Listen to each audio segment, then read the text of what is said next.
우리의 삶 속에 늘 주님의 그 은혜가 특별한 어떠한 이 능력과 구체적인 그 구원의 역사로 우리를 이끌어 주시는 귀한 은혜가 있길 간절히 소원합니다. 자, 오늘 말씀 바로 보도록 하겠습니다. 오늘 좀 내용이 길어요. 할 게 많아요. 본문은 짧은데 다루어야 될 것들이 많다 보니까 좀 집중해서 오늘 말씀 보시기를 바라겠습니다. 오늘이 시편 13편 보도록 하겠습니다. 시편 13편인데요. 오늘 설교의 제목은 침묵에는 깊은 은덕이 있다입니다. 침묵에는 깊은 은덕이 있다. 자, 1절부터 6절까지 먼저 본문 한번 읽어보도록 하겠습니다. 주님, 언제까지 나를 잊으시렵니까? 영원히 잊으시렵니까? 언제까지 나를 외면하시렵니까? 언제까지 나의 영혼이 아픔을 견디어야 합니까? 언제까지 고통을 받으며 괴로워야 합니까? 언제까지 내 앞에서 의기양양한 원수의 꼴을 보고만 있어야 합니까? 나를 보살펴 주시옵소서. 나에게 응답하여 주시옵소서. 주 나의 하나님, 내가 죽음의 잠을 빠지지 않게 나의 눈을 뜨게 하여 주시옵소서.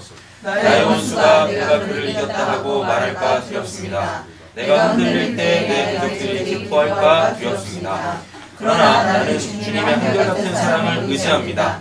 주님께서 구원하여 주실 그때에 나의 마음은 기쁨에 넘칠 것입니다. 주님께서 나를 너그럽게 대하여 주셔서 내가 주님께 찬송을 드리겠습니다. 아멘. 참 야곱만큼 굴곡진 인생을 산 사람을 구약 성경에서 찾으라고 하면 다윗일 거예요. 야곱이 바로 앞에 서잖아요. 그때 이제 당신은 몇 살이요? 라고 했더니 야곱이 이야기하기를 내가 내 조상들의 연수에는 한참 못 미치는데 만만치 않게 험악한 세월을 보냈다라고 이야기하거든요. 그러니까 그 조상들이 이만큼의 기간 동안에 받을 그 고난을 야곱은 요만큼의 그 기간 동안에 다 받았다라는 이야기인 거거든요. 그러니까 무슨 사건이 빵 터지면은 수만 번 돌릴 새 없이 또 어떤 사건이 빵빵 터지고 이런 험한 세월을 보냈다라는 거죠. 근데 왜 그런 험한 세월을 보냈냐면 그만큼 야곱이라는 사람이 깨지고 부셔져야 될 부분들이 많이 있었다라는 얘기입니다. 그러면 그 사람이 그렇게 좀 이렇게 거칠고 모난 사람인가? 그런 게 아니라 이제 하나님에 대하여서 알아야 될 것들이 많다라는 얘기인 거예요. 우리 역시 마찬가지지 않겠습니까? 맞죠? 우리도 하나님에 대한 풍성한 그 지혜와 지식들이 있어야 할 줄로 믿습니다. 하나님에 대한 소위 말하는 그 알미라는 것이 좀 깊고 풍성해야 되는 거죠. 그러니까 내가 이만큼 하나님 알았다고 해가지고 안주할 것이 아니라 우리는 아직도 우리가 알지 못하는 그 하나님에 대하여서 알아가기에 애쓰고 힘써야 된다라는 거죠. 그러다 보니까 이제 소위 말하는 새로운 하나님을 만나야 될 때, 알아야 될 때 그 하나님이 이렇게 수용이 안 되는 거예요. 또는 이해가 안 되고 납득이 안 되는 거예요. 그러다 보니까 이제 그게 깨지는 거죠. 그러니까 무슨 성격이 모나고 생활 양식이 그래가지고 옳고 그름 할 때요. 그래가지고 이렇게 깨지고 부셔져야 될 것이 아니라 내가 새로운 하나님을 만날 때마다 그 하나님을 내 안에 이렇게 소위 말하는 이제 믿음의 내용으로 결국은 갖게 될 거 아니에요. 그 자리가 마련돼야 되는 거예요. 그러다 보니까 이렇게 깨지고 부셔지는 그런 경험들이 우리에게 있는 거죠. 요즘 말로 따지면은 이제 멘붕이 온단 말이에요. 멘붕이. 그래서 멘붕이 올 때는 아무리 설명을 해도 납득이 안 돼요. 정리도 안 되고 이게 뭔가 그렇다고요. 그러다가 이제 이 멘붕도 다 붕괴되어질 때가 있지 않겠습니까? 멘탈도 이제 더 이상 깨질 게 없게 될 거 아니에요. 어느 순간 보면. 그죠? 그러다 보면 이제 하나하나 이해되어지는 거죠. 누가? 하나님이. 내 상황이 이해되어지는 게 아니라 하나님이 이해되어지는 거예요. 즉, 하나님을 이제 그 하나님으로 내가 온전하게 영접할 수 있게 되어지는 거죠. 그러면 그때 멘붕이 왔었던 그 사건들이 이제 이해가 되어지고, 아, 그렇구나 하면서 돌이켜보면은 그게 선이거든. 그죠? 예. 합력하여 선을 이룬다면서요, 로마서에. 근데 결국 보면 그게 멘붕에 처할 상황이 아니라 하나님의 일하심이라는 선이었다라는 거죠. 예. 근데 못지않게 다윗도 그랬어요. 예. 다윗도 굉장히 굴곡진 인생을 살죠. 그죠? 예. 처음에 이제 막 잘 나갔단 말이에요. 잘 나가기 전에 그 형님들한테 좀 이렇게 무시당하는 게 있었어요. 막내여서 그런지는 모르겠지만 하여튼 국가를 위해서 일해야 될 때 다윗은 집에 그 이제 양치기로서 그 이제 소위 말하는 이제 허드렛 일이죠. 예, 이제 그런 일들을 감당했었어요. 그러니까 집에 들어오지도 못하고 계속 그 이 들에서 사는 삶을 살았었다고요. 그래가지고 사무엘이 이제 하나님의 명을 받고 이새의 집에 가가지고 이새의 아들들 중에서 뭐 기름 부어라라고 했을 때 거기 처음에 오지도 못해요. 맞잖아요. 그만큼 이 괄시받던 집안에서 괄시받던 다윗이었다고요.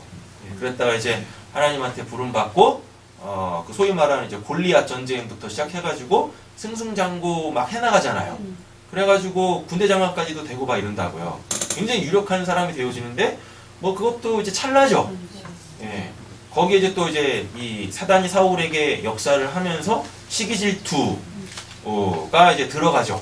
그래가지고 이제 다윗을 잡아 죽이려고 굉장히 오랜 시간 거의 한 13년 정도 돼요. 계산을 해보면 13년 동안 그렇게 생명의 위협을 받으면서 도망을 다닌다고요.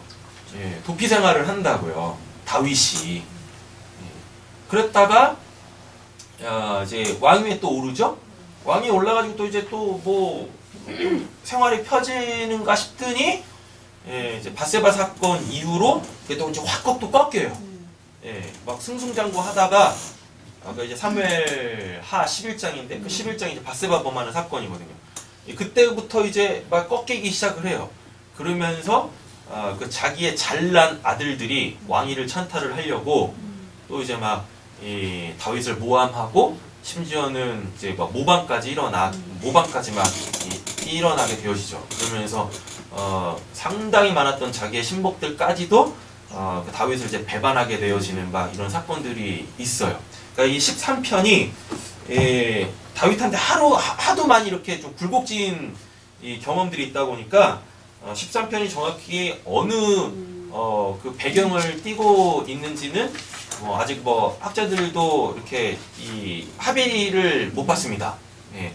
그런데 이 본문은 이렇게 그 뉘앙스가 어느 때냐면 이제 그 누구냐 압살롬 아니면은 아도나이가 그러니까 이제 걔네들이 굉장히 잘난 아들들이었었거든요.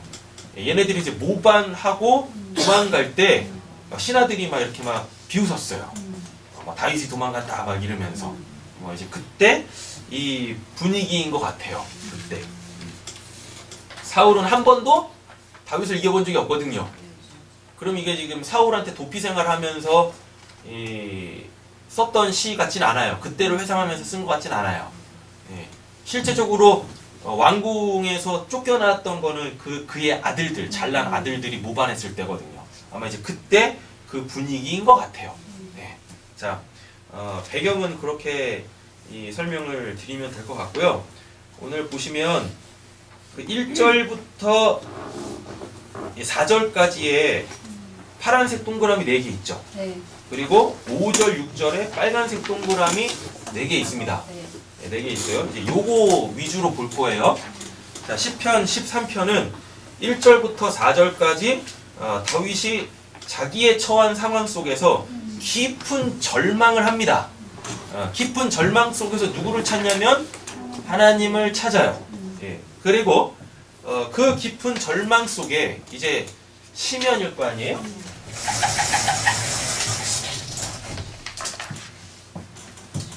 자, 이게 지금 다윗의 마음이라고 치겠습니다. 하나님이 다윗의 마음 깊은 곳, 이쪽에 뭐가 있는지를 들추어내시는 거예요. 그러니까 여기를 그냥 시면이라고 할게요. 이 시면 속에 뭐가 있냐면 절망이 있는 거예요. 절망. 됐죠? 네. 그러면 이 시면 속, 다윗의 깊은 마음 속에 절망이 있다라는 걸 하나님이 지금 그 다윗이 어떠한 상황 속에서 이렇게 쫓기는 원수들에게 쫓기는 그러한 그 소위 말하는 이제 고난, 역경 요런 걸 통해서 지금 다윗의 그 마음 깊은 곳에 뭐가 있는지를 들춰내시는 거예요. 왠지 굉장히 조용하네요. 네. 자, 지금 1절부터 4절은요. 여기서 막 다윗의 마음에 막 파도가 치고 있다고요. 무슨 어떤 상황입니까? 원수들이 내가 이겼다. 내가 드디어 다윗을 이겼다. 막 이러고 있는 상황이라고요. 그러면 안 되는 거잖아요. 악한 자들이 잘 되면 안 되는 거지 않습니까? 그렇죠? 네. 근데 지금 그런 상황을 하나님께서 일으키시고 계신다고요. 이 원수들을 때려잡으려고 하는데 목적이 있지 않아요? 하나님께서 다윗의 원수를 다윗의 그 막대기 인생 채찍 뭐 사람 몽둥이 그거 나오잖아요? 네. 그걸 들어 쓰신 이유가 뭐 이 원수들 없애려고 하는 거 아니라고요. 하나님의 관심은 누구의 구원에 있는 거예요? 다윗이라는 그 한 사람의 구원에 있는 거예요. 근데 우리의 구원이라는 것은 무엇이냐면 우리 마음 깊은 곳, 우리 마음 깊은 곳에는 뭐가 있냐면 그 나의 바램들이 있습니다. 내 인생의 이유와 그 목표가 있어요. 그죠? 그리고 내가 무슨 일을 할 때 동기들이 있는 곳. 그리고 결국 보면은 사람은 그 마음대로 행하게 되어져 있잖아요. 맞죠? 그게 지금 시면에 그런 것들이 있다고요. 하나님이 지금 그걸 다 들추어 내시려고 하고 있다고요. 들추어 내시려면 어떻게 해야 돼요? 여기 있는 것들 이렇게 끌어올리셔야 돼요. 그래가지고 내 마음의 번민을 막 일으켜야 된다고요. 그래서 1절부터 4절까지 보면 언제까지니까 이런 표현을 쓰고 있어요.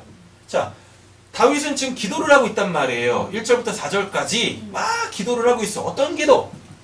자기가 이렇게 육체적으로 힘든 실제적 상황에서 이렇게 힘든 것 가지고 막 기도를 하고 있어요. 기도를 하고 기도의 내용을 보면 원수들이 언제까지 그렇게 기세등등하게 있어야 되는 겁니까? 이거는 하나님 나라에 맞지 않잖아요.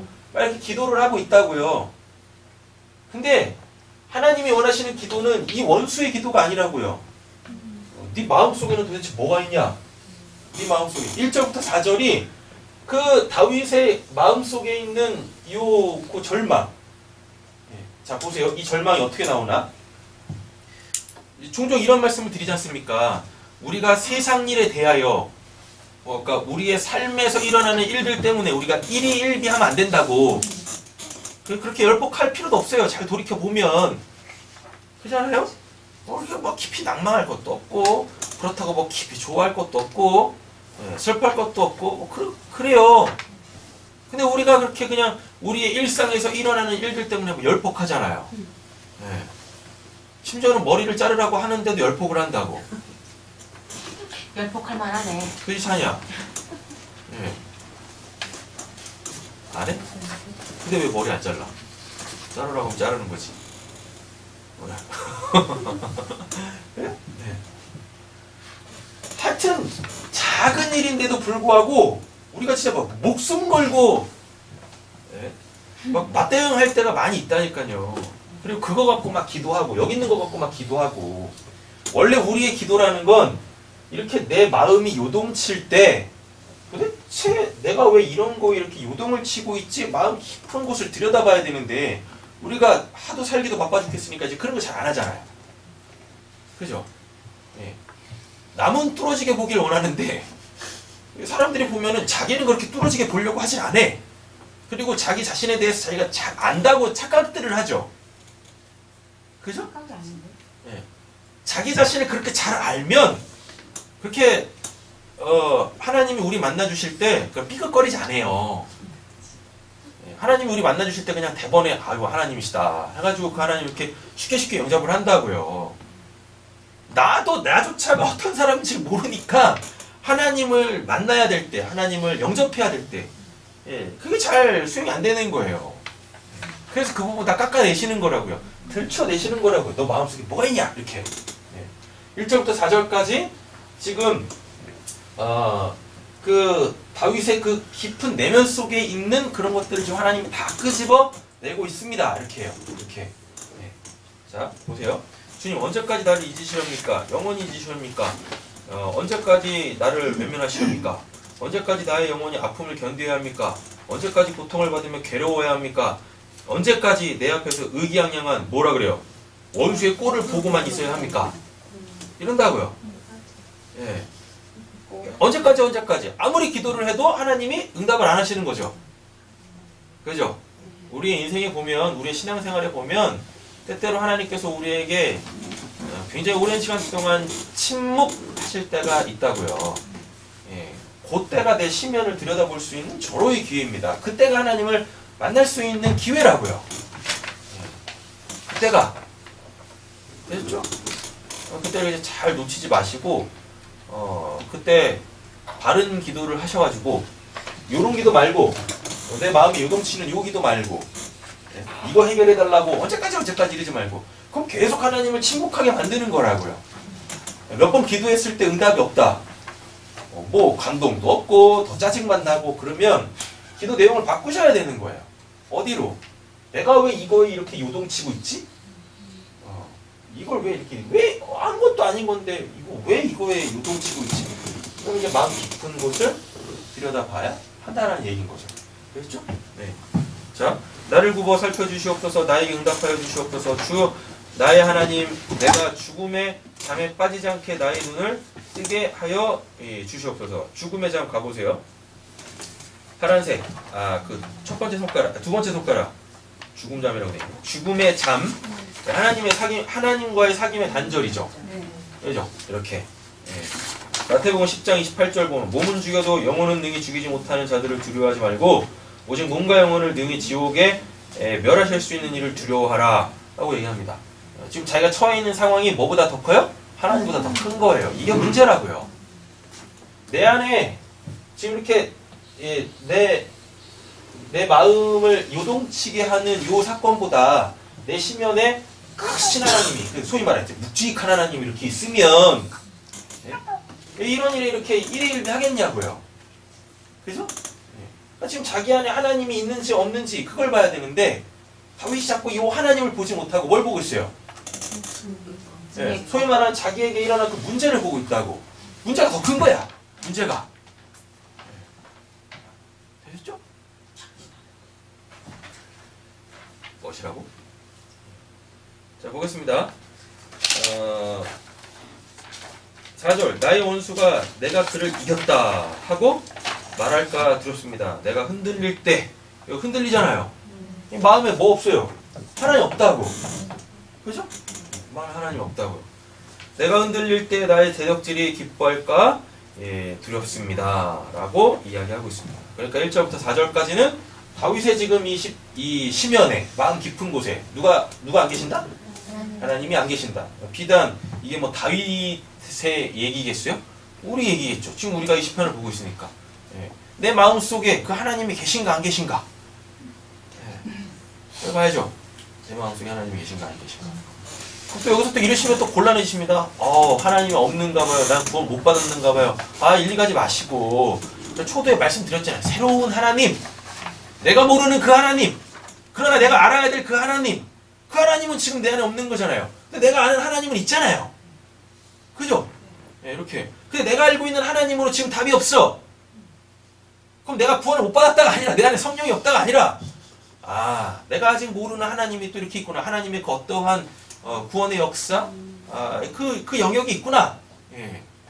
그럼 내가 이제 그거 알면 되지. 그러면 이건 금방 없어져요. 눈이 돌아가면 내 시선, 내 관점이 이렇게 여기가 아니라 내 안에 내가 알아야 될 그 하나님의 그 빈 공간으로 내 시선을 딱 돌리는 그 순간 이건 없어진다고요. 예. 이거는 뭐니까? 하나님이 내 심연에 그 뻥 뚫린 그 자리, 하나님으로 채워줘야 될 그 뻥 뚫린 그 자리를 들추어내시려고 여기서 이렇게 문제 일으키신 거예요. 그러니까 이거를 알게 되어지면 여기서 놓여지게 되겠죠. 그럼 기도가 바뀝니다. 5절. 그러나 바뀌잖아요. 그죠? 그러나 나는 주님의 한결같은 사랑을 의지합니다. 주님께서 구원하여 주실 그때 나의 마음은 기쁨에 넘칠 것입니다. 이 기쁨의 내용도 바뀌어. 4절에서는 누가 기뻐한다라 그러는데 이렇게 막 흔들리고 있는, 불안에 떨고 있는, 기도만 죽으라고 하고 있는 날 보면서 원수들이 기뻐할까 두렵다고 하는데 기쁨의 내용이 바뀐다니까요. 하나님으로. 6절. 이렇게 기도했죠. 1절부터 4절까지는 우리가 반드시 해야 될 기도이지만 이렇게 기도하면 안 돼요. 계속 침묵하실 거야 하나님이. 계속 침묵하신다. 그러면 기도의 내용을 바꿔야 돼. 뭘로? 5절로. 됐죠? 5절까지 바꿔야 된다고요. 어차피 내 마음의 깊은 곳에 뭐가 있으니까. 그러니까 1절부터 4절까지 기도하지 말라는 얘기 아닙니다. 그때는 그 기도밖에 할 게 없어요. 1절부터 4절까지 기도 막 해. 기도하면 시선이 어디로 돌아가요? 일리 돌아갈 거라고. 하나님이 계셔야 될 나의 빈자리. 일리 돌아갈 거라고요. 그럼 그때 기도 내용을 바꾸시면 된다니까요. 뭘로? 5절로. 그러나 나는 주님의 한결같은 사랑을 의지합니다. 아, 여기 하나님만 있으면 되는 거구나. 이렇게 기도 내용을 바꾸시면 됩니다. 그 다음에 이제 바른 기도를 했으니까 응답이 오겠죠. 6절. 주께서 나를 너그럽게 대하여 주셔서. 여기 봐, 바뀌잖아요. 기도 내용이 바뀌니까 응답이 오잖아요. 내가 주님께 찬송을 드리겠습니다. 바뀌네. 언제까지 이르더니 원수를 보고 있다가 시선이 누구한테 돌아가니까 아니죠. 먼저 내 안에 내 마음속에 내 마음속 그 어느 부분을 하나님께서 깨차고 들어오고 싶으시구나. 시선 일리 바뀌어. 그죠? 그러면 이제 알았니? 하나님 응답하시죠. 그죠? 그럼 이제 이 안에 하나님 들어오신 거잖아요. 지금 6절은 응답이니까. 그죠? 그럼 또 내 시선이 누구한테 꽂히겠어요? 하나님한테 꽂히겠죠. 원수, 나, 하나님 이렇게 한다고요. 원수, 나, 하나님 이렇게 한다고요. 이렇게 우리의 삶이라는 게 이래요. 이거의 그냥 연속이에요. 연속. 이렇게 이런 패턴들을 알다 보면 어느 순간 이런 막 풍랑이 치대. 내 마음의 번민이 일어날 때 이거 금방 종식시킬 수 있고, 그리고 웬만한 건 이런 거에 흔들리지도 않아요. 웬만한 건. 자, 이제 본론으로 들어가도록 하겠습니다.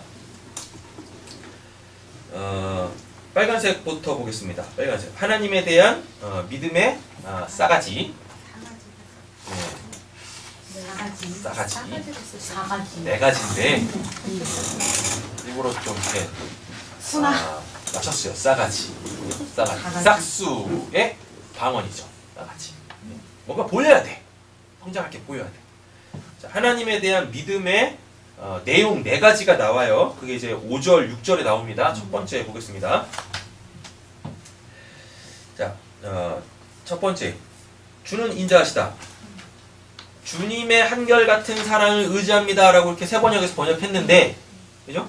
예. 그러니까 우리가 하나님에 대하여서 가져야 될 믿음의 내용 첫 번째가 뭐냐면, 주는 인자하시다예요. 주는 인자하시다.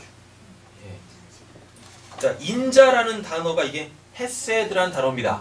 예. 헤세드의 뜻이 뭐냐면 남을 깊이 사랑하여 그에게 베푸는 혜택이에요. 예.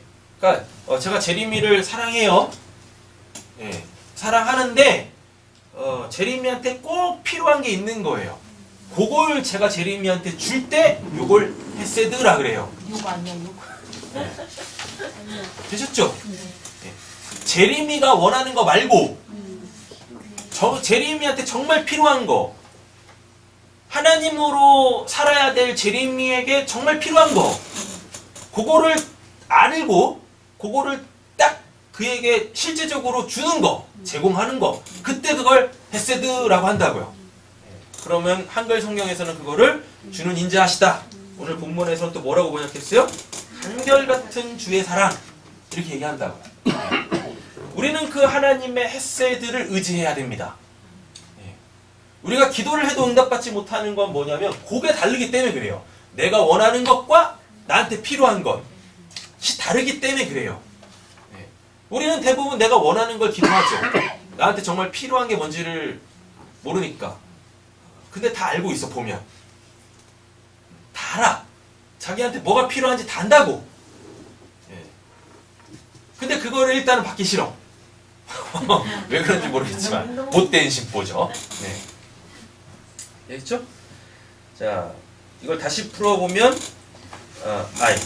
자, 헤세드라는 단어가 남을 깊이 사랑하여 그에게 베푸는 혜택이라고 했었죠? 근데 이 헤세드가 하사드라는 단어에서 유래를 했어요. 예, 하사드는 두 가지 뜻이 있습니다. 뭐냐면 이제 친절하다. 그리고 또 한 가지가 이게 책망하다예요. 왜 책망하죠? 바르게 가야 되는데 곁길로 가고 있어. 예, 그때 뭐 하는 거? 책망하는 거. 바른 길로 인도해 주는 거. 이때 이걸 하사드라고 하는데 이게 지금 뭐? 하나님께서 나를 사랑하셔서 나를 책망하시면 그것도 뭐가 되는 거예요? 그때 그걸 헤세드라고 하는 거예요. 헤세드. 예. 자, 하사드가 책망하다예요. 이 책망하는데 누가 하면? 하나님이 하면 이게 헤세드가 돼요. 예. 왜냐하면 우리는 책망할 수 있죠. 책망을 할 수 있어요. 그래서 우리가 하사드는 할 수 있어요. 그런데 우리가 그를 바른 길로 인도는 못해요. 그죠? 우리가 책망은 할 수 있다고요. 잘못된 길로 가고 있는 사람을 책망해가지고 옳은 길을 제시해 줄 수는 있어요. 이거는 하사드인데 이를 이렇게 오게 할 수는 없어요. 근데 하나님은 하신다고요. 그조차도 못하고 있는 걸 하나님께서 하나님의 그 능력으로 이를 이쪽으로 오게 하신다고요. 그런 것 때 그걸 헤세드라 그래요. 되셨죠? 네. 하사드, 이가 이렇게 와서 실제적으로 가면 그때 그걸 헤세드. 근데 이건 하나님만 하신다고요. 네. 그 심연의 깊은 절망 계속 이 상태로 있는 거예요. 계속 이 상태로 해결이 안 돼. 근데 하나님께서 이 다윗을 여기서 끄집어 내신다고요. 그래가지고 하나님을 보게 한다니까요. 하나님만 하실 수 있다니까요. 네. 사람 보세요. 뭐 딴 데를 보고 있어. 하나님을 봐야 되는데 딴 데를 보고 있어요. 딴 데 보지 마세요. 하나님 보셔야죠. 제가 이렇게 얘기를 할 수 있습니다. 그런다고 하나님을 봐요? 보고 싶어도 못 보지. 안 보이는데. 그죠? 네. 그걸 하나님이 하신다고요. 저나 우리 성도님들은 하사드는 할 수 있어요. 근데 그것을 이루실 수 있는 분은, 그렇게 하실 수 있으신 분은 하나님밖에 없다고요. 헤세드. 이렇게. 자, 하나님 인자하십니다. 됐죠? 그 빨간색 두꺼운 글씨 같이 한번 읽어보겠습니다. 하나님보다 노인 환경이 더 커 보일 때 책망하시는 하나님의 인자하심을 통해 이 시면이 무트로 드러납니다. 네, 이 시면이 요 시면을 들추어내시기 위하여서 어떤 그 나의 마음의 번민을 일으키셨잖아요. 하나님을 딱 보는 순간 이게 딱 없어져. 이게 딱 없어지고 요게 수면 위로 딱 올라온다고요. 내 안에 하나님이 없구나. 네, 내 안에 하나님이 없구나. 요게 이렇게 딱 올라온다니까요. 그럼 요걸로 이제 기도를 하는 거죠. 그럼 그때 응답이 있는 거예요. 이렇게. 예. 요게 헤세드예요. 헤세드.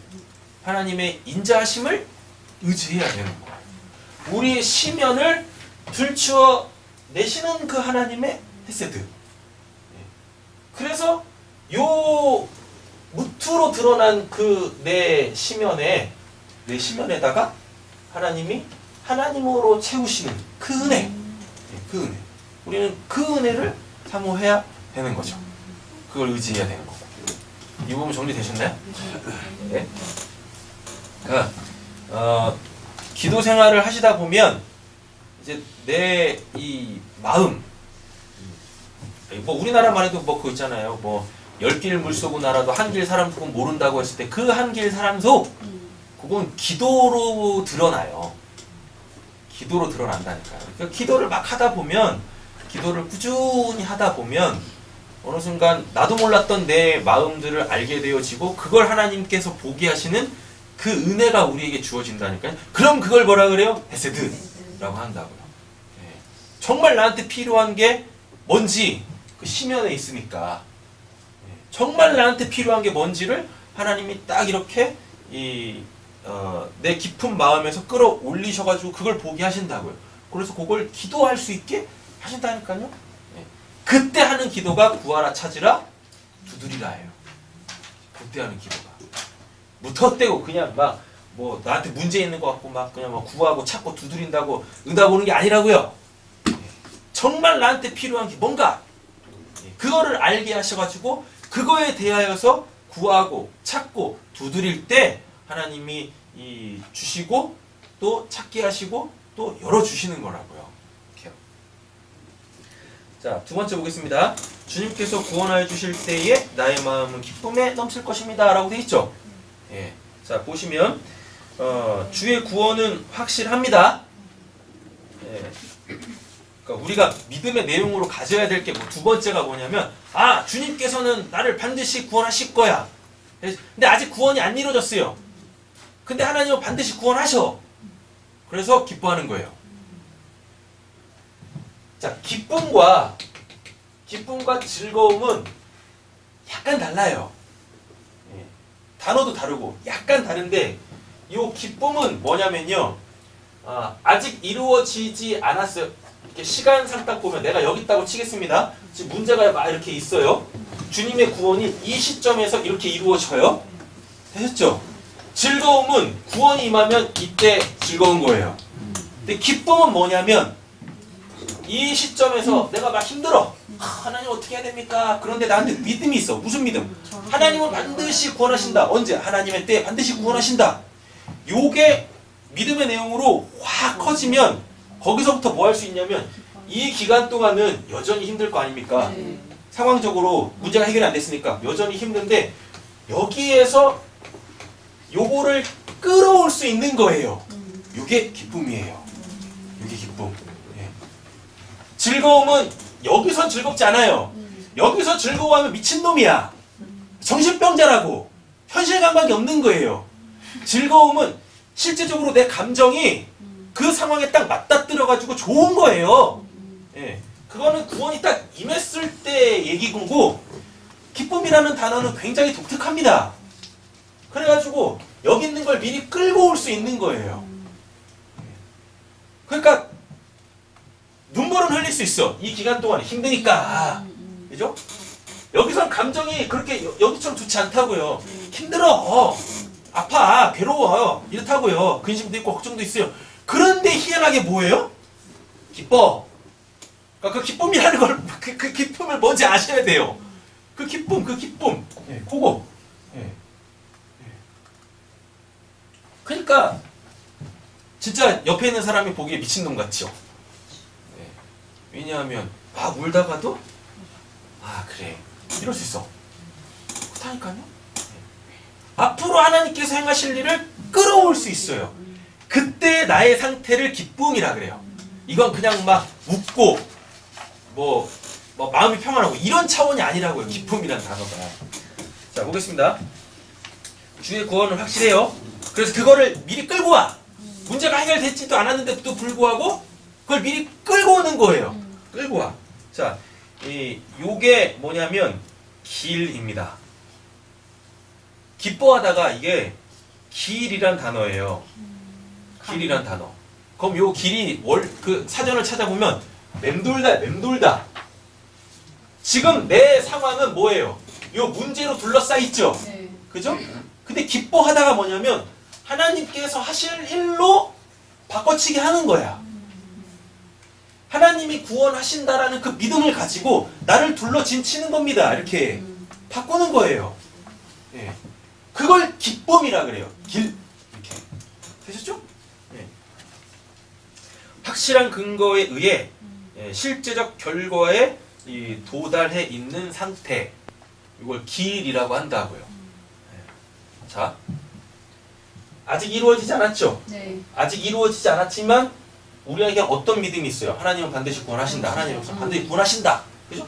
요거를 이렇게 딱 끌고 오는 거예요. 그래서 여기서 그걸 실제화시키는 겁니다.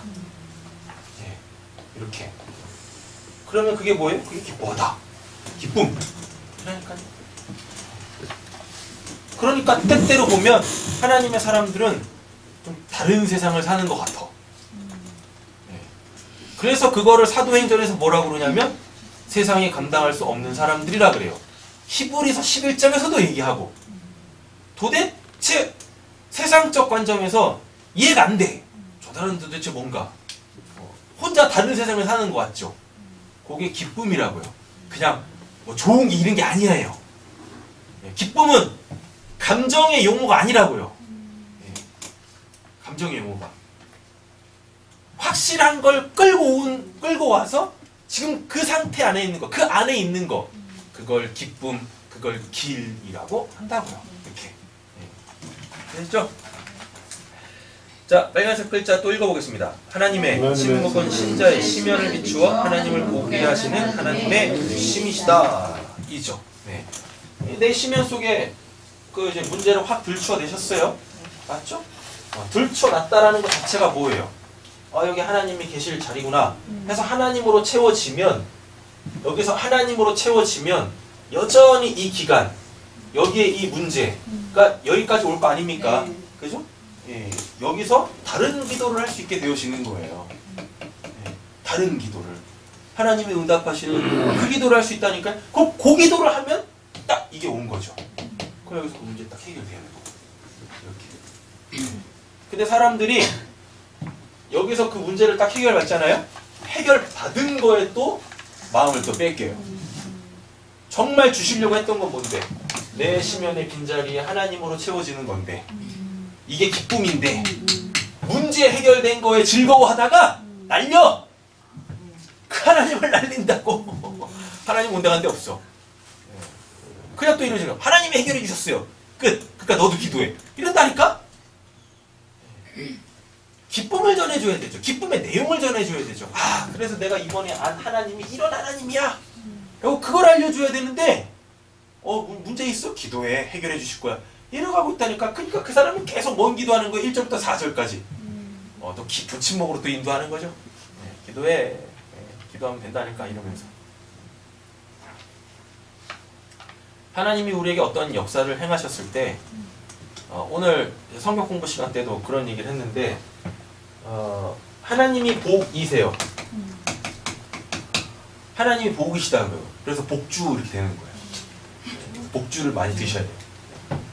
복주라고요. 네. 그렇죠? 근데 하나님이 복 자체신데 우리에게는 어떻게 오냐면, 하나님이 복 자체시라는 걸 어떻게 우리에게 알려주시냐면, 여기다 이제 콩고물을 떨어뜨려 주시는 거예요. 네. 실제적인 복들이 이렇게 있겠죠. 뭐 문제가 해결됐다, 뭐 병이 나았다, 뭐 이런 거. 이런 걸로 딱 온다니까요. 요거를 복이라고 착각을 해요, 사람들이. 이건 그냥 덤으로 준 거예요. 이건 콩고물이라고요. 근데 우리가 그냥 이거 받아먹고 그냥 요 단맛에 다 도취돼. 요 하나님 자체가 복인데 일을 못 간다고요. 예.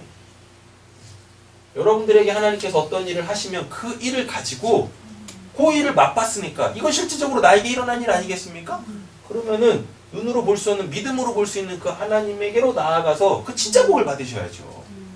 그냥 그 콩고물만 계속 핥아먹고 있으니 얼마나 하나님이 답답하시겠습니까? 네, 그렇잖아요. 자, 열왕기상 18장 읽어보시고 10편, 121편 읽어보시고, 네, 꼭 집에 돌아가셔서 읽어보세요. 네, 확인하셔야 되니까. 자, 세 번째 보겠습니다. 세 번째 보시면은, 주님께서 나를 너그럽게 하여 주셔서 라고 돼 있죠. 네? 예, 너그럽다가 이게 이제 주는 후대하신다입니다. 후대가 이게 히브리어로 가말이라 그래요. 가말이 뭐냐면 선악간에 다루답니다. 하나님은 우리에게 선한 일만 하시죠. 그래서 로마서에 그러잖아요. 협력하여 선을 이룬다고. 하나님이 절대적 선이잖아요. 지금 내가 어느 가운데 있어요? 선악 속에 있죠? 그죠? 선악 속에 있는데 여기에서 하나님은 진짜 선이 무엇인지를 알려주시고 그렇게 행하신다고요. 그러니까 하나님이 후대하신다가 뭐냐면 우리에게 뭘 주신다? 선을 주신다. 예. 결국은 그 참된 선이라는 것, 예. 그거 진리입니다. 예. 그 진리 없어지지 아니하는 것, 그 영원한 거 우리한테 주신다고요. 이렇게. 예. 자, 하나님은 선하세요. 빨간색 글자 보겠습니다. 하나님은 선하십니다. 그의 모든 행하심. 예. 이게 지금 뭐냐면 하나님의 일관된 침묵. 하나님의 침묵. 그 악인과 이 부조리함의 만연함이잖아요. 1절부터 4절 보면 이 악인과 세상의 부조리함이 이게 없어지지 않는 것 같아. 그래가지고 그거에 대해서 계속 언제까지입니까 하고 있잖아요. 하나님이 지금 침묵하고 계시는 것 같잖아요. 그러니까 하나님이 그 악한 것과 부조리한 것을 그냥 인정하시면서 그냥 이렇게 넘어가시는 것 같다고. 근데 하나님은 그런 하나님이 아니시라고요. 하나님은 그 선으로 이 악을 이겨내시는 분이시다고요. 근데 우리는 어떻게 해요? 그 악에 대하여서 그 악에 걸맞는 처벌을 원한다고요. 그러니까 이걸 알았던 바울이나 야고보나 이런 사람들이 뭐라 그래요? 악에게 지지 말고 선으로 악을 이라라고 한답니다. 예. 악을 악으로 갚지 말고 선으로 악을 이라라고 한다니까요. 그게 하나님이 후대하시다예요. 가말. 예. 악을 악으로 갚는 게 아니라 예. 악을 뭘로요? 선으로 이기는 것. 이게 하나님이 후대하시답니다. 예. 왜? 예. 그렇죠. 그러니까 쉽게 말하면 이렇게 우리나라 말에 이런 말이 있습니다. 뭐죠 그게? 오는 말이 고와야 가는 말이 곱다. 오는 말이 고와야 맞아요? 가는 말이 고와야 오는 말이 곱다. 가는 말이 고와야 오는 말이 곱다. 네. 이렇게 되어있죠? 네. 그죠? 자, 이게 이제 우리의 한계가 있죠. 가는 말은 내가 하는 거잖아요. 네. 내가 좋은 말로 했어. 근데 거기서 막 뭐라 그래요? 막 뭐라고 한다고. 그러다 보면 내가 어떻게 돼요? 악을 악으로 갚죠. 네. 난 뭐 욕할 줄 몰라가지고 그냥 정말 쌍욕을 막 날린다고요. 그죠? 그러지 말라고요. 네, 그러지 말라고요. 그럼 때릴게요. 전 77배로 갚는 거잖아요. 라멕처럼. 난 개무시하는데. 그래요? 네. 그러니까 우리는 끝까지 그 선함이라는 걸로. 하나님이 우리한테 뭐 하시니까? 후대하시니까. 우리도 그렇게 후대해야 되는 거예요. 그러다 보면 내가 그걸 할 수 없다는 걸 알아요. 예. 이제 말씀이 처음엔 작동을 하겠죠. 율법으로. 그래. 악을 악으로 갚지 말고 선으로 갚으라 했어. 이제 좋은 말 계속 하죠. 근데 이제 거기서 더 열받는 거죠. 맞잖아요. 그 사람이 원하는 거 뭐니까? 같이 축복받고 사는 게 원하는 거죠. 내가 험한 말을 했으니까 너도 나하고 똑같아야 돼. 그러니까 나한테도 그 험한 말이 나오길 기대하고 있다고요. 그러니까 험한 말을 하지. 나 놀려 이러고. 그잖아요? 근데 내가 계속 좋은 말로 해. 그래서 그래 안 되죠. 열받잖아요. 그래가지고 이제 막 수위를 막 넘어가죠. 예. 그때 이제 나조차도 내가 감당이 안 돼. 그걸 딱 아는 거예요, 그때. 그러니까 일단 말씀은 율법으로 지켜보는 거예요. 지켜야 돼요. 그럼 율법의 한계점이 딱 옵니다. 도저히 내가 감당할 수 없는 그 상황이 와요. 예. 됐죠? 그래가지고 이 비스무리한 쌍욕을 날리죠. 이 식빵아 이러면서. 뭐 이런다고. 예. 이런다고요. 귀엽다 그거는 근데. 저건 귀엽지 않냐? 그잖아요? 시발이나 먹어라. 뭐 이러고. 씨 발라 먹어. 발라 먹어. 씨 발라 먹어. 십알. 열알이나 먹어라. 네. 식빵이나 처먹어라. 막 이러고 있고. 뭐야? 그렇잖아요. 뭐냐고. 근데 저건 귀여운 거 같아. 지금 우리가 이렇게 그냥 다 이해되어지고 화난 분위기에서 하니까 그렇죠. 근데 진짜 막 치받고 싸우고 있는 상황 속에서 내가 악으로는 갚지 말아야지. 네. 그래가지고 이거 식빵이나 먹어라, 네? 시발이나 먹어라, 시발나 먹어라 이러고 이게 뭐냐고 그게 똑같지. 그렇지 않습니까? 시발이나. 한계점에 내가 딱 도달하는 걸 알아요. 네. 그때 하나님 의지하는 거예요. 아 하나님을 후대하시지. 그때 하나님 딱 의지하는 거예요. 나도 써먹어야지. 시발이나 먹어라. 되셨죠? 네. 저거 죽었네. 이거 말라고 잠깐만요. 되셨죠? 이렇게 나오지 뭐 이렇게 가는 거예요. 그래가지고. 됐어요. 난안될 것 같아. 하나님을 의지하세요. 하나님을. 그때 당시는 하나님이 없어. 하나님이 후대하신다. 그래가지고 뭐 악을 악으로 갚지 말아야지. 선으로 갚지 말아야지. 선으로 갚아야지. 자 율법으로 지키다가 내 의식 체계 속에서 내가 갖고 있는 신앙의 그 이제 이 정서 속에서 그렇게 하잖아요. 그게 잘 안 된다고 어느 순간 내가 감당할 수 없을 때가 온다니까요. 그때 참 믿음이 딱 등장하는 거예요. 하나님이 나한테 후대하시는 게 느껴진다고요. 네. 나도 지금 악하잖아요, 이미. 그걸 하나님이 선으로 딱 덮으신다고요. 그럼 우리가 그때 악을 선으로 이길 수 있게 되어주신다니까요. 할렐루야. 네. 선으로 아들이기도 네. 우리 도봉 집사님 이번 주에 승리하셨잖아요. 넘어가겠습니다. 더 들어가면 이상하니까. 네. 로마서 8장 26절부터 읽어보시면 됩니다. 협력하여 선을 이룬다. 됐죠? 네. 자, 다음에 네 번째 보겠습니다. 네 번째. 내가 주님께 찬송을 드리겠습니다. 라고 돼 있죠? 자, 이게 구원받았으면 뭐 해야 돼? 당연히 주를 노래해야 돼. 그러니까 우리의 믿음의 내용 중에 네 번째, 이거 굉장히 중요하거든요. 내가 구원을 받았어. 응답 받았어. 그러면은 주를 노래해야 돼. 우리 성경에서는 이걸 이제 좋게 표현해가지고 이제 찬송한다, 뭐 찬양한다 이렇게 표현했는데, 히브리 원문은 이게 이제 노래로 번역이 돼 있어. 노래라는 단어입니다. 쉬르라고 해가지고 그의 업적을 알리는 거예요. 업적을 알리는 거예요. 그러니까 하나님이 하셨다라는 걸 구체적으로 알려주는 거예요. 이렇게 알려주는 거. 근데 우리가 그걸 안 하죠. 잘. 그러니까 다른 말로 바꾸면 이게 이제 신약으로 넘어와 보면 전도하라는 거예요. 전도하라. 내가 경험한 하나님이 있으니까 그 하나님을 전해주는 겁니다. 됐죠? 네, 이사야 43장, 또 시편 79편, 베드로전서 2장 9절 뭐 이렇게 쭉 읽어보시면 됩니다. 아셨죠? 말씀으로 확인하셔야 되니까. 자, 하나님은 나를 구원하셨어요. 됐죠? 나를 구원하셨는데 나 구원하는 걸로 만족하시지 않으셔요. 날 통해서 또 누구? 더 많은 죄인들을 구원해내기를 원하신다고요. 됐죠? 그거에 대해서 디모데전서, 디도서, 디모데후서 쭉 읽어보시면 됩니다. 디모데전서 1장 12절 녹색 글자만 제가 한번 읽어볼게요. 주께 내가 감사함은 나를 충성되이 여겨. 여기 충성대가 이제 믿음이에요. 피스토스인데 믿음. 나를 충성되이 여겨. 나에게 믿음 있음을 보시고 이렇게 됩니다. 내게 직분을 맡기심이니. 하나님이 날 구원해 주셨어요. 날 왜 구원해 주셨어요? 하나님의 사도 바울 구원하셨을 때 왜 구원하셨습니까? 이방인의 사도로 만드시려고 구원하셨다니까요. 디도서에서도 얘기해요. 디도서는 디도가 썼습니다.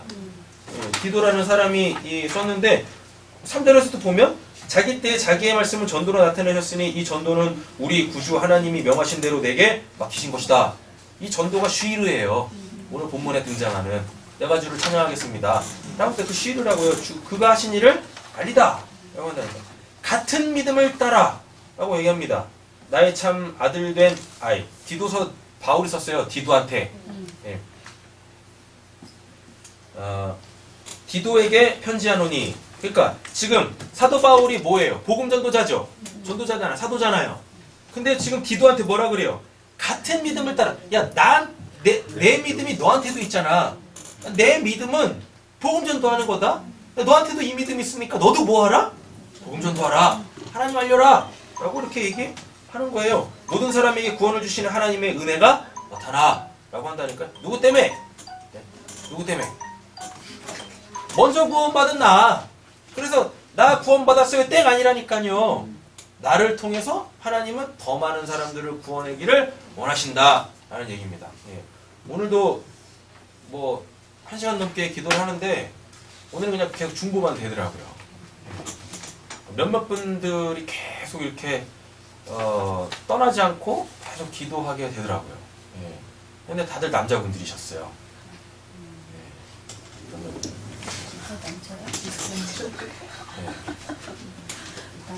그분들이 구원 받아야지. 예. 그분들이 구원 받아야 된다. 그분들이 다시 돌아오셔야 된다. 그냥 계속 그 기도만 하게 되더라고요.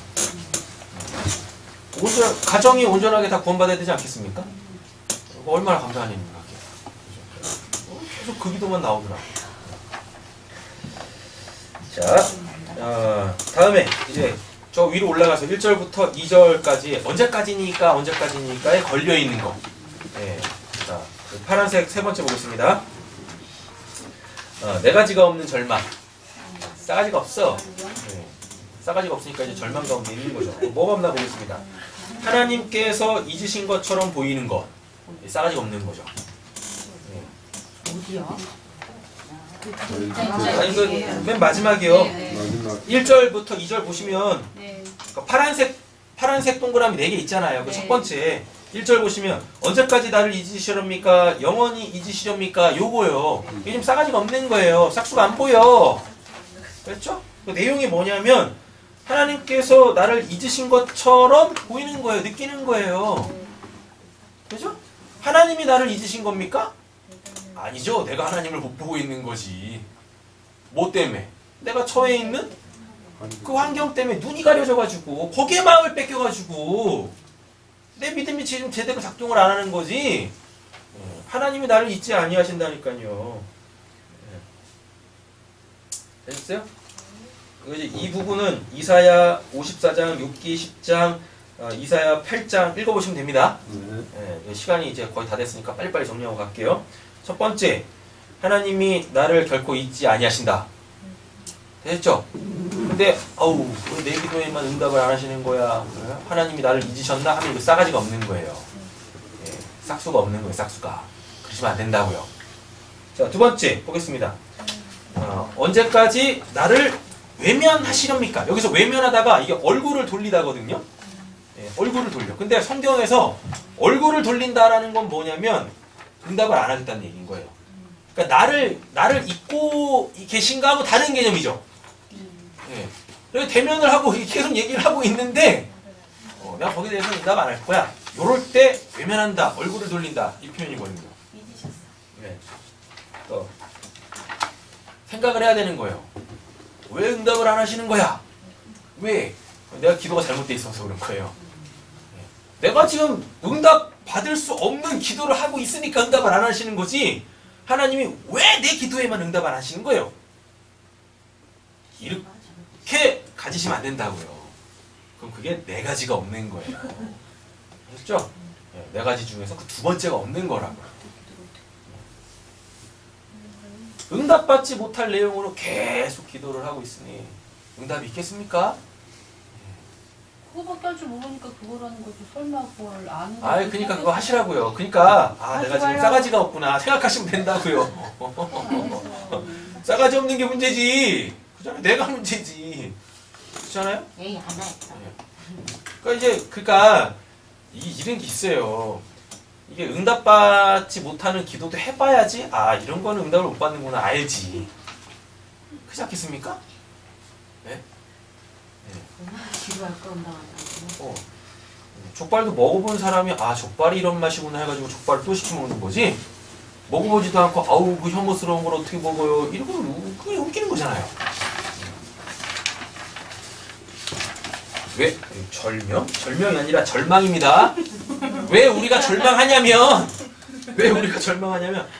하나님이 응답 안 하시나 봐 이럴 때 절망한다고요. 그럼 왜 하나님이 응답을 안 하시는지 알아야 될 거 아니에요. 그 절망 가운데서 빠져나오려면 혹시 내가 지금 기도를 잘못하고 있나? 아니 어떤 사람은 기도하려고 마음 먹는 그 순간에 응답이 와버려. 다니엘 같은 사람이요. 그런 사람이 있는데 오늘 다윗은 계속 기도해도 뭐라 그래요? 왜 나를 외면하고 계십니까? 이러고 그렇잖아요. 기도가 잘못된 거예요. 기도가. 너 왜 원수 보고 있어? 날 봐야지. 이러잖아요. 그죠? 기도는 원래 막 하는 건데 막 하면 안 돼요. 기도는 그냥 이런 말씀 드리면 왜 기도를 해야 되나 말아야 되나 어떤 걸 갖고 기도 아니 그렇게 하지 마. 그냥 기도해. 그냥 기도 막 하세요. 중원 뭐도 좋아. 이방인이 구하는 기도도 좋아. 일단 기도하시라고요. 괜히 뭐 이방인처럼 기도하면 안 돼. 중원부원 하면 안 돼. 그래가지고 기도를 아예 안 하는 그런 상황에 가지 마시고 아니 왜 말씀 때문에 기도를 안 하고 있어요. 하시라고. 그냥 기도하시라고. 막 하시라고. 막 하시라고요. 예. 그러다 보면 알게 돼요. 아 이건 이방인이 구하는 기도구나. 아 이건 중원부원 하고 있구나. 아 이건 응답받지 못하는 기도구나. 안다고요. 그제서야. 예. 그러면 어느 순간 되면은요 기도하려고 마음 먹은 그 순간에 그냥 하나님 응답하시는 이런 소위 말하는 기도의 경지에 올라갑니다. 그렇게 되셔야 되지 않겠어요? 예? 알아요? 네. 제일 답답한 거. 제가 신앙생활하면서 제일 답답했던 거. 우리 기도해봅시다. 뭘 기도해봅시다. 지금 바빠 죽겠는데. 지금 숨통이 쪼여 죽겠는데. 기도해봅시다. 이러고 있다니까요. 네. 왜요? 그 뭐가? 제가 그러고 있죠. 이 타이밍에 이렇게 던져야 되는 거 아니야? 네? 아 정말 답답했다니까요. 그런 얘기 들을 때마다 아 지금 난 죽게 생겼는데 기도해봅시다. 더 기도해봅시다. 아니 이미 답은 있어. 그 답을 가르쳐달라고. 그렇죠. 우리가 그죠? 그런 마음을 갖고 있죠. 그래서 제가 기도합시다라고 하는 거예요. 기도를 하셔야지. 기도는요 많이 해서 되는 게 아니에요. 적게 하자. 그래서 너가 응답을 못하는 거야. 적게 할 거야. 한 방에 받자. 기도는 많이 한다고 응답이 오는 게 아닙니다. 아셨죠? 네. 응답받는 기도를 할 때 바로 응답이 되는 거예요. 이미 그리고 답이 있다니까요. 이거 원하는 응답이 아니면 어떡해? 이미 답이 있다고 이미. 표정이 중요해서 얘기를 안 해주시죠. 됐죠? 자, 세 번째 보겠습니다. 세 번째. 2절에 나오죠. 언제까지 나의 영혼이 아픔을 견디어야 합니까? 언제까지 고통을 받으며 괴로워야 합니까? 도대체 무슨 싸가지가 없는지. 세 번째. 왜 절망하는지. 마음에 근심이 있어서 그래요. 아니 보세요. 심연에 하나님으로 가득 차 있으면 이게 근심이 오겠습니까? 맞지 않아요? 그렇게 마음이 무겁겠냐고. 하나님이 무거우신데 내 마음이 무겁네? 네. 그렇잖아요. 하나님이 없으니까 그렇게 마음에 근심이 있는 마음의 근심. 여러분들 마음을 한번 들추어 한번 보십시오. 내 마음이 지금 근심하고 있는지. 좀 생각해봐야 돼. 근심하고 있는지. 하나님한테 뿌리를 깊이 내린 근심이면 좋겠는데 그게 아니래. 네. 뿌리 근자를 쓰면 좋겠는데 이게 딴 거네. 마음에 근심이 있으니까. 여러분들 마음은 지금 어떠십니까? 뭐 때문에 무거우십니까? 뭐 때문에? 내 마음에 근심이 있을 때 우리가 절망을 하는 거예요. 낭망하고 좌절하고 이러는 거죠. 그럼 여기서 빨리 헤쳐나가려면 기도해야 돼. 그죠? 내 마음을 그렇게 근심 가운데 두고 있는 거 그걸 빨리 찾아가지고 기도하면 되겠죠? 근데 그게 요것 때문에 그러죠? 요것 때문에 근심하는 거지. 그래서 이 기도 하시라는 얘기인 거예요. 이 기도 하다 보면 여기가 보여. 텅 비었다라는 거예요. 네. 한없이 가볍다라는 거. 내 마음 깊은 곳이 한없이 가볍다라는 거.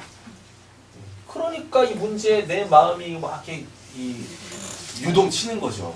내 마음이 무겁다면 이런 거에 흔들리겠습니까? 아니죠. 하나님이 그렇게 진중하신 하나님으로 계셔야 되는데 그 하나님이 없으니까 가벼운 거죠. 그렇잖아요. 자, 마지막입니다. 보세요.